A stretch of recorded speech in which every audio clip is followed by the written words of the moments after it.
Bismillahirrahmanirrahim. Assalamualaikum warahmatullahi wabarakatuh. Selamat datang di channelnya anak kita. Channelnya orang kita mah orang tak mah. Oke. Nah, kembali di sini Angah mau memberi sedikit ilmu buat kawan-kawan semua. Nah, di sini Angah ceritanya Angah ini kan masih kuliah ya kawan-kawan. Angah kuliah di mana? Angah kuliah di Politeknik Negeri Ketapang ya kawan-kawan. Nah, sekarang Angah berada di semester 5 ya kawan-kawan. Angah sekarang jurusan Teknik Informatika kawan-kawan. Nah, oke. Nah, ini sini Angah akan memberikan sedikit ilmu ya buat kawan-kawan. Semoga ilmu ini bermanfaat. Nah, sini Angah ditugaskan oleh seorang dosen sistem keamanan data. Nah, tugasnya itu mempresentasikan tentang sistem keamanan data.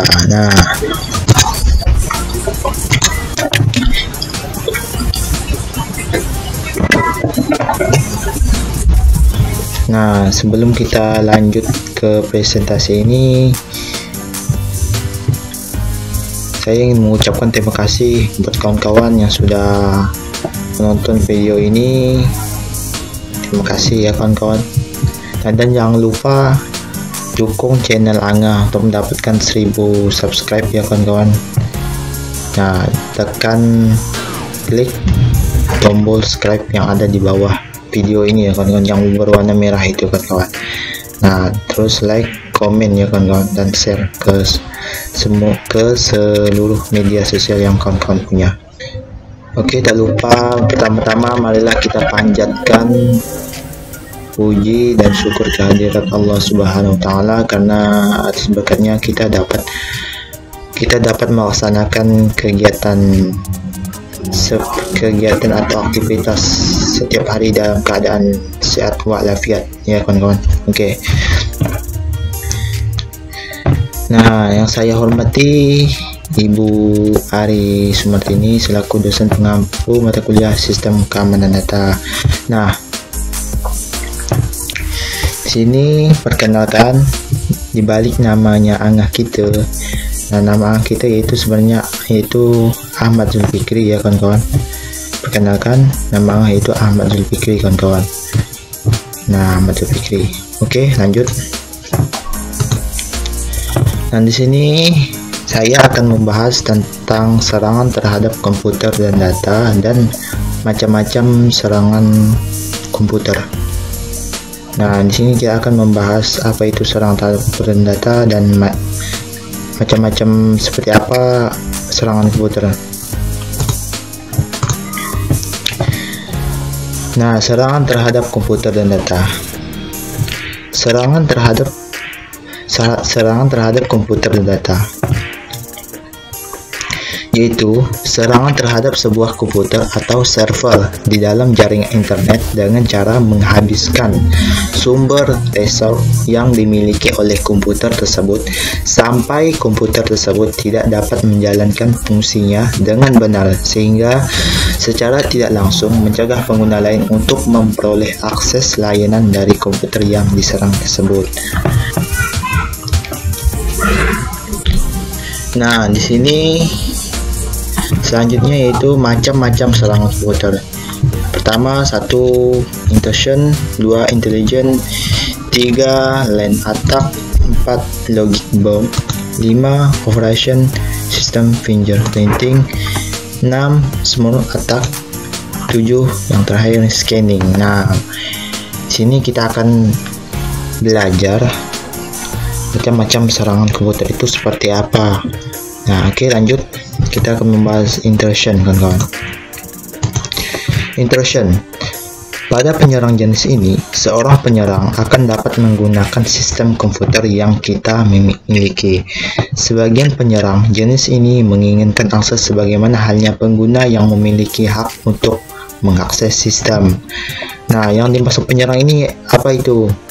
Nah, yang dimaksud penyerang ini yaitu hacker, kawan-kawan. Hacker ini adalah seseorang yang identitasnya tidak diketahui yang masuk ke dalam komputer kita secara tidak diundang. Nah, inilah yaitu seorang hacker. Nah, lanjut yang ketiga, intelligence. Intelligence merupakan para hacker atau cracker yang melakukan suatu kegiatan untuk mengumpulkan segala informasi yang berkaitan dengan sistem target atau berbagai cara dapat ditempuh untuk mendapat informasi tersebut, baik melalui internet, mencari buku atau jurnal. Lanjut, LAN attack. LAN attack merupakan salah satu macam serangan terhadap suatu server atau komputer yang terhubung dalam suatu jaringan yang bertujuan untuk menggantikan layanan yang diberikan oleh server tersebut, sehingga terjadi gangguan terhadap layanan atau jaringan komputer tersebut. Tipe serangan semacam ini disebut sebagai Denial of Service (DOS) attack. LAN attack dikategorikan sebagai serangan SIN attack karena menggunakan paket SIN synchronization pada waktu melakukan three-way handshake untuk membentuk suatu hubungan berbasis TCP/IP. Dalam three-way handshake, untuk membentuk hubungan TCP/IP antara klien dengan server, yang terjadi adalah sebagai berikut. Pertama, klien mengirimkan sebuah paket SIN ke server atau host untuk membentuk hubungan TCP/IP antara klien dan host. Kedua, host menjawab dengan mengirimkan sebuah paket SIN atau ACK synchronization atau acknowledgement kembali ke klien. Akhirnya, klien menjawab dengan mengirimkan sebuah paket ACK acknowledgement kembali ke host. Dengan demikian, hubungan TCP/IP antara klien dan host terbentuk dan transfer data bisa dimulai. Lanjut, logic bomb. Program yang dimasukkan dalam sebuah komputer yang bekerja untuk memeriksa kumpulan kondisi di sistem. Jika kondisi-kondisi yang dimaksudkan ditemukan oleh program tersebut, maka program akan mengeksekusi perintah-perintah yang ada di dalamnya. Logic bomb bisa berjalan jika ada pemicunya. Biasanya pemicunya terjadi jika user menjalankan program tertentu yang ada di dalam komputer atau dengan salah satu tombol keyboard atau pemicu lainnya yang mungkin dibuat.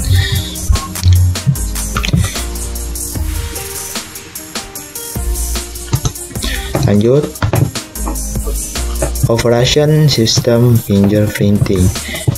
Nah, macam-macam istilah ini mengacu pada kegiatan menganalisis sistem operasi pada sistem yang akan diserang. Ada beberapa cara yang dapat dilakukan. Cara yang paling umum adalah melakukan telnet ke server. Jika server yang tertuju memiliki fasilitas telnet, biasanya ada banner yang menunjukkan sistem operasi yang dipakai. Contohnya seperti ini.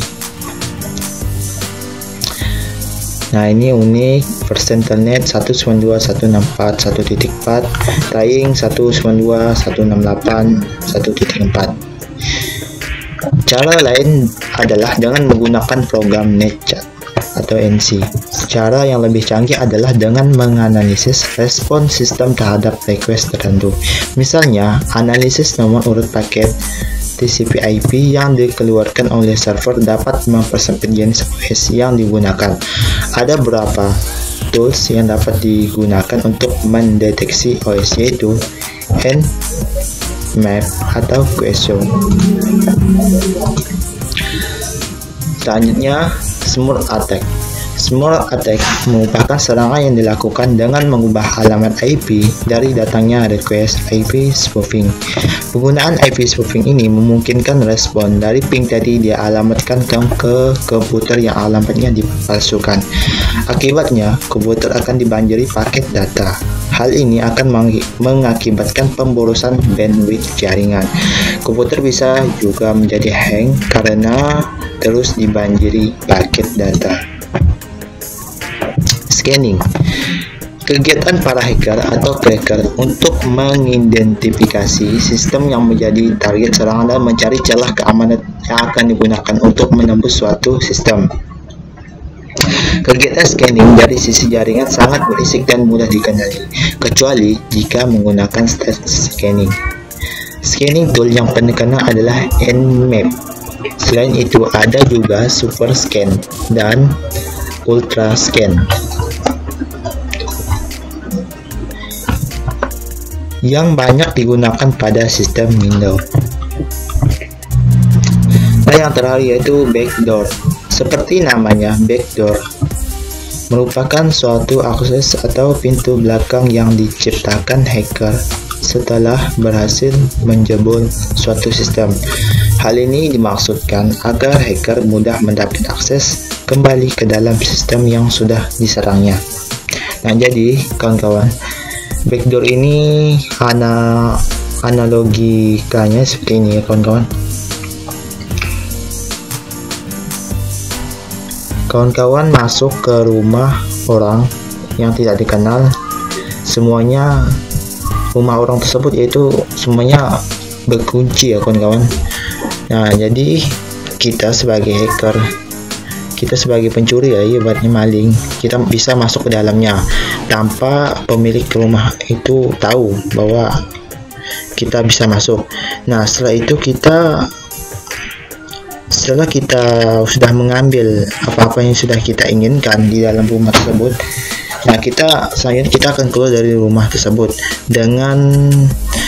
sewaktu waktu kita akan kembali lagi ke rumah tersebut dengan cara memasang pintu pintas ya kawan-kawan. Nah, jadi sewaktu-waktu jika yang punya rumahnya memasang dengan keamanan ketat lagi, tapi hacker tentu sangat bisa masuknya karena sudah dipasang pintu pintasnya kawan-kawan. Nah, itulah backdoor. Oke, terima kasih. Semoga ilmu ini bermanfaat ya kawan-kawan. Nah, jangan lupa like, comment, dan subscribe ya kawan-kawan. Oke. Mohon maaf apabila ada kata-kata yang kurang berkenan. Mohon maaf. Wabillahi taufiq wal hidayah. Wassalamualaikum warahmatullahi wabarakatuh.